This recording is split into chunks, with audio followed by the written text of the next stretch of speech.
Kapag pasarapan nga ng ulam, hindi magpapatalo dyan ang dinengdeng ng mga Ilocano. Kaya tara, samahan nyo akong magluto.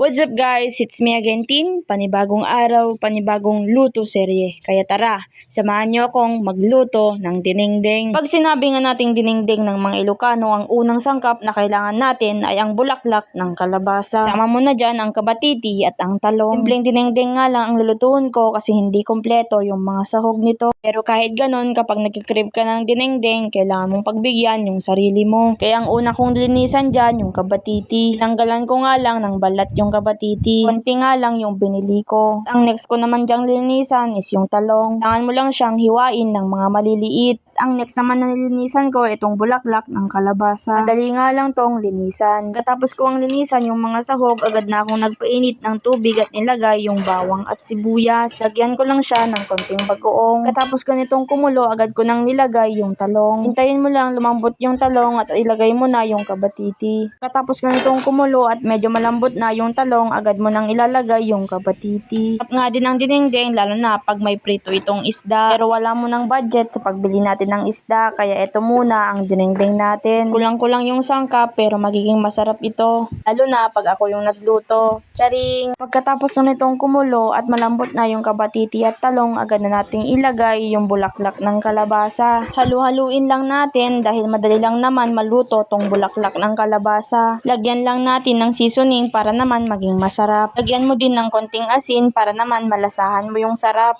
Pagkatapos nyan, mekos-mekos mo lang at titikman mo na. So paano ba yan? Pag okay na, manganin!